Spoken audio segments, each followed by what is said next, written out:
Hello everyone, and welcome to a brand new Let's Play of Crusader Kings 2 with CK2 Plus version 4.07.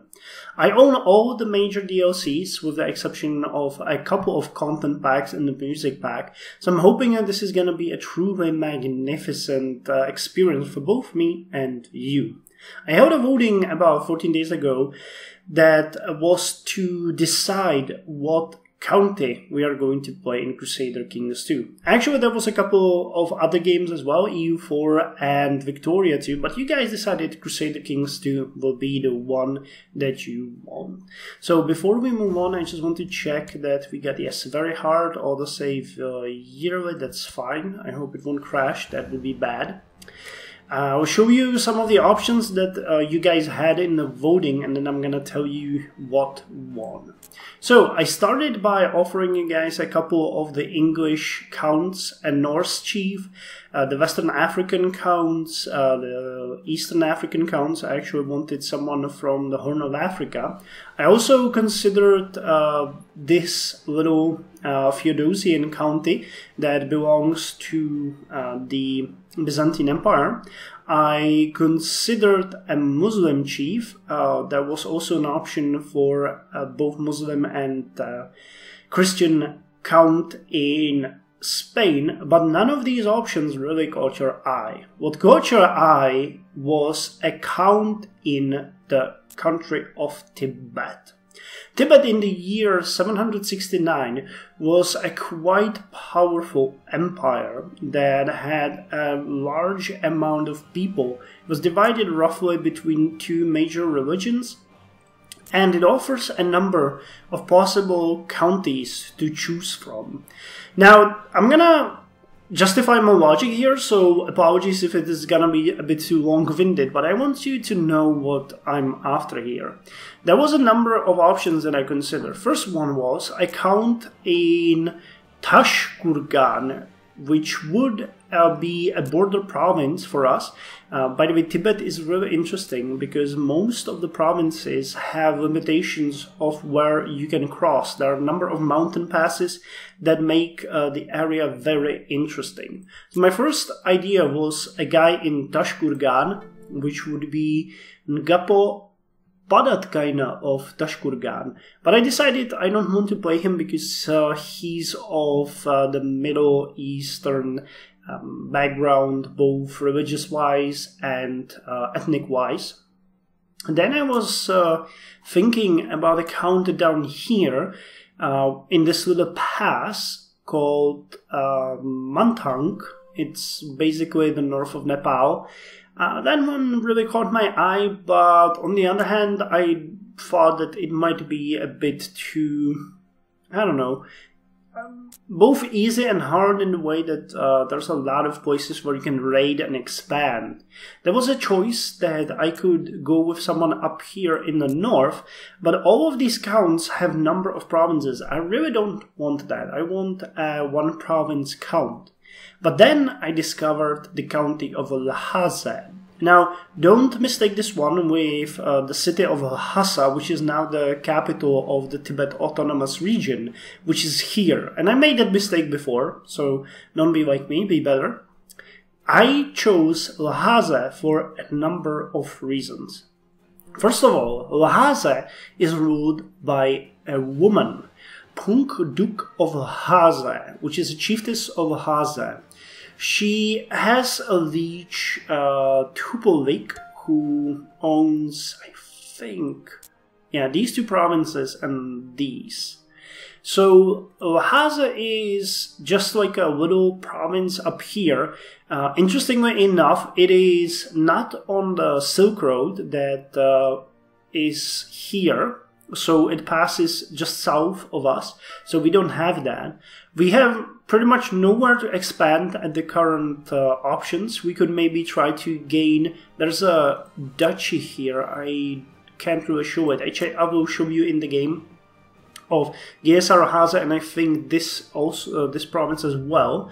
So that's one possibility we could grow. But it's torn between a number of people, which there's one duke here, there's the emperor himself here, I believe.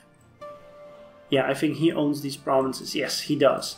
So we'll be basically the only one province miner wherever you look, with limited amount of possibilities to expand.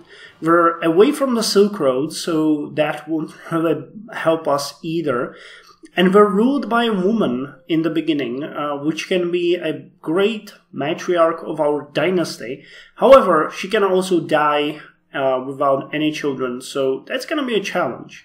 I am betting a bit on the fact that Tibet, because it has a number of possible duchies, there is a possibility of the Mongols and Chinese intervening. There could be punitive raids from India. So I'm betting that Tibet will fall apart eventually, because it does later on. I think when I switch the time, it dissolved into a number. Yeah, and here you can see the Duchy of Lhaze, which we could try to form.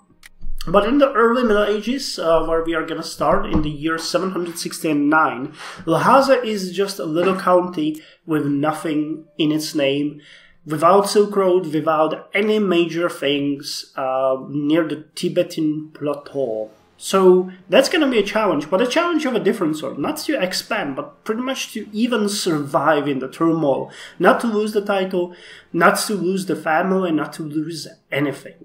So I hope my logic here is sound. I hope you guys will enjoy it.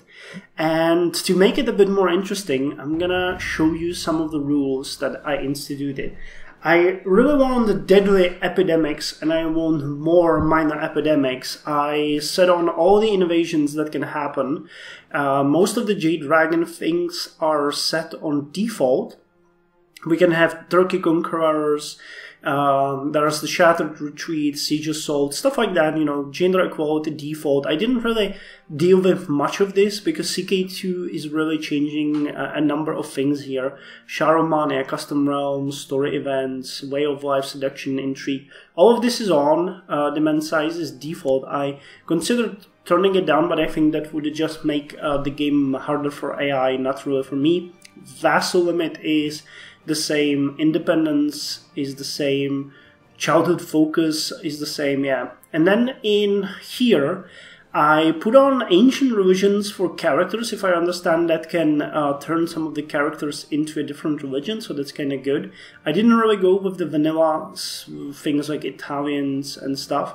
I set the empire to be created from 2 kingdoms, and the fabricate claim rate is on default. Yeah, trade posts are free. Anyone may build a trade post on trade routes, because I like that. There's restricted, and I don't like that. I want to have that as well. Okay, so with that said, I'm really looking forward to this. It's gonna be on very hard with a lot of epidemics, a lot of death, a lot of conflicts. So yeah, without further ado, let's start the game. Okay, here we are in the game. I apologize for a brief skip, but I found out that if I continue recording from the game menu into the actual game, it kills the volume. So I'm hoping this will fix the issue.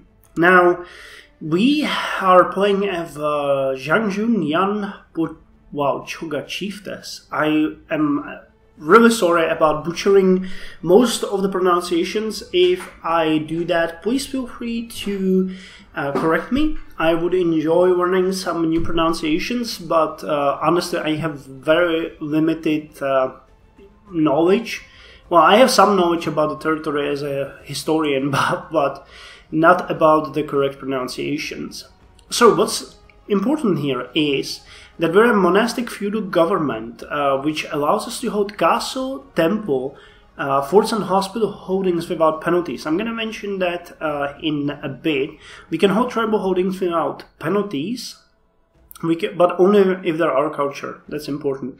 We can build castle, city, temple, fort and hospital. We can change law based on our piety. If the council is abolished, we can revoke titles from tribal government vassals of another religion without objections from our vassals. We can move capital within the same lifetime every 600 months. Tribal government vassals are not included in vassal limit calculations. That's interesting. And can grant kingdoms and empires to characters with a government from a different group. Okay, that makes sense. So, furthermore, women can hold temple holdings. That's also really important. We have no opinion penalty against female rulers and heirs. That's really important for us as well, as we're playing a female. Rulers can raid infidel neighbors for loot, which is awesome. We are really hard to convert. Okay. Men can take up to 3 concubines. Okay. Non-pagans with low tech have a very low supply limit in counties. Okay. We can designate any valid offspring as the heir. No religion head exists and none can be created, and women may hold spy master position. So that's the basic setup, a bit different from the normal one. Now here is our little county. I can't really stress strongly enough that we're in a poor shape, although it generated a really good ruler for us in the beginning. So, oh no, she's chased. Oh, okay. Humble and diligent. Chaste, I think, brings a penalty to fertility, so hopefully we will manage to get some children, because this could easily end up really fast. Now, I'm not gonna pretend I haven't looked around already. When you guys voted for Tibet, I did an extensive search. I went through the characters, so I know the area a bit, but let's look at what the game has generated for us this time. So, Duke of Lhaze, or Lhaze, is our chiefess. She has a decent diplomatic and martial skill, decent intrigue, and average learning. Not such a good stewardship. She's a skilled tactician, and I really like that she's a skilled fighter as well. That might come in handy. She's chaste, humble, and diligent. Okay, those are really good things to start up with. Now, first things first, we need to find a ruler, ruler husband, or a husband, basically. So I'm gonna do as everyone does. I'm gonna get an ambition to get married, and we're gonna search for someone eligible. So this time, one thing that I should mention is that I'm always playing quite in a role-playing way. I already did a number of CK2 Let's Plays, so you guys probably know that, but still, So we're gonna search for a husband for ourselves in our territory. We don't really have much, but this guy is the youngest, so let's go with Salva. He's Guinier. Guinier is our steward. Okay, so that's pretty good. Let's marry him. Wait, here he is. And I'm gonna marry matrimonial. I'm gonna take a big prestige hit, but what can you do with that? I'm gonna go with it's everyone's concern, because we want people to bring us gifts, and we gained a bit of gold. So we get 51 gold, 9, minus 80 prestige, piety 10, and we are married. So let's check our husband now. He's a dutiful clerk. Sharia. Okay, so he's a part of the Indian caste. He's a Buddhist. He's weak, unfortunately. Oh no, fertility minus 10%. This is not starting very well. Personal combat skill minus 2. He's ambitious though. Cynical, shy, and temperate. His opinion of us is pretty good, but he considers us an infidel. So that kind of sucks. Well, whatever. We got a husband. Now, as Punk, Punk Duke is probably a very wise leader of our little county. I think she realizes that we need as many children as possible. So I'm gonna start with a focus on seduction, because she wants to start a big dynasty. Eventually, as we have a monastery here. Oh, come on, game. Come on, game. Hold on. Okay, I'm back. Alt-tabbing of the game does that to you, that you can sometimes not select provinces, so I apologize for that. Great start, great start. So, we have 2 holdings in our county. We got the county capital of Lhaze, And we got the Temple of Drampag Yang, which is a temple located somewhere in the mountains. Now let's check our vassal. I wonder what she is like. Okay, that's actually not bad, and we really did get a woman. I was hoping that it would be one. She likes us. Short reign, and she's a vassal. Otherwise, it's a very good relation. Okay, so she's a powerful vassal, yeah, but she likes us. She likes us. She had 168 levies, while we have 351. So let's check our council. Yeah, we got her here. That's why she likes us. I can dig that. I would like to have everyone on the council like me. Well, Greer is my husband, but he doesn't like me. That's really interesting. I'm gonna start by collecting taxes. We need to train a bit more troops in case they are needed. I'm gonna send my diplomat to improve diplomatic relations with the Emperor of Tibet himself. Sample. Okay. He's interesting. Dutiful clerk. He's a Buddhist, child of a concubine crowned. Okay, he's kind, greedy, soulful. He doesn't really like me though. Infidel. Okay, we're having a problem with the religion here, obviously. We're members of the pagan religion of sacred rites, who are Tibetan pre-Buddhist shamanistic beliefs. Tibetan shamanism believes in a three-level cosmos. On the top level, home of the benevolent gods. The middle level, that is home of the Siddha, or lords of the soil, as well as the spirits of the dead and mortals. And finally, the lower level, the home of the snake gods. Symbolically, a ladder or rope connects the middle and the top levels of this cosmos together. The kings of these realms were considered divine, and when their mortal body would die, a complex burial ritual was completed to allow their soul to ascend the upper levels via this rope. That's interesting. Over time, many of the traditions of the pagan belief system would become incorporated into the Tibetan variant of Buddhism, Bon. I like that. Well, we're not gonna change the religion for now. It's our own, and I'm not gonna let anyone say anything else. I don't want to really hunt apostates. What's the counter religion? Oh, okay, so it's a Buddhist county. This one isn't, it's pagan. So we're like the one on the very border where this changes. It might not be a bad idea to convert to Buddhism eventually. We can, however, only falsely confess faith, which is not really interesting for me. Let's research cultural tech. In the meantime, I don't know if that's gonna do us much good. I want to see... Yeah, this is the Silk Road, so it's really below us. We're not doing all that bad as far as income goes. There are much worse places off. But again, we're located in the mountains at the very Tibetan plateau neighborhood. So, yeah, it's not kind of okay. So, let's designate our husband as a region. What's his name again? Drakna. Wait, what? Wait, this is you. Okay, so... Oh, Salva, okay. So he's our regent now, in case anything goes wrong. We need a court educator. So I'm gonna put Mecca here. We get some commanders. We ain't got anyone valid as court physician, so that's gonna be fun. Master of the horse. Who's our marshal? Nyogon. I kinda like him. 50. He's a clerk, thrifty clerk, that's interesting. He's a Buddhist as well. He's rough, charitable, ambitious, and paranoid. I'd like to award you an honorary title of Master of the Bow, so that you like me a bit more.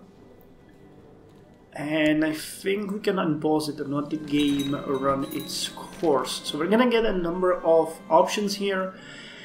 We fulfilled our ambition to get married. Welcome to CK2 Plus. Our checksum is invalid. Okay, that doesn't matter. We're gonna say cancel to this, because then you can, for example, make all the counts independent. So every single county would be independent. It's a kind of a nice option, but really doesn't fit into our playthrough. And we got our first event. I have been taught to fight with the blade and to lead men into battle. This is the honorable pursuit of the Gyan-po Choga woman, and I can devote myself to such a path knowing but San smiles upon me. Some say, however, that the role of a wife and mother should be my focus instead. So we can go with a warrior woman or wife and mother. If we go with warrior woman, our fertility is gonna drop by another 15%. Well, I'd really like to go with the warrior path. But let's make sure that we get some children. I'm risking here a lot because my husband is not very fertile. And this is going to be another minus 15%. But I think it fits into... Yeah, she's a skilled tactician and a skilled fighter. So we'll have to go with the path of the warrior woman. So what is the strategy now? Because I would like to wrap this episode up by having... setup phase beyond us. We're basically gonna be observers. We're gonna try to make our county of Lhaze a bit more powerful, try to set our dynasty to not die out. That's very important for me. And if we manage to do that, I can see Pungduk eventually inheriting the temple of Drampagyang and going into seclusion where she could study the mysteries. Though, however, she's a skilled tactician, so I think she might actually go to war with people. Yeah, we got some nice levies here, not much, but the enemies aren't that far, and our emperor is already in a war. Tibetan invasion of Xizhou. What the hell are we... Oh, we're attacking the Western Protectorate in here. What is the goal? Xizhou. There's probably a province here. Yeah, this is a Chinese protectorate, so we're trying to get some provinces from them. This Yuan Kumu Wapno Kosho. Well, okay, I guess... Oh, this is Xizhou, so what the hell is Xizhou? Did I read that wrong? No, Xizhou. Okay. Can we see it on his... Temple of Tibet. Yeah, it doesn't show us much, it's just an invasion. So we're trying to probably do some damage here. Okay, anyway, it might be a good idea to send our troops with our master if we can. So I'm gonna try to do that in the beginning of the next episode. So yeah, thank you for watching. We have the setup phase behind us, and I'll see you in the next episode.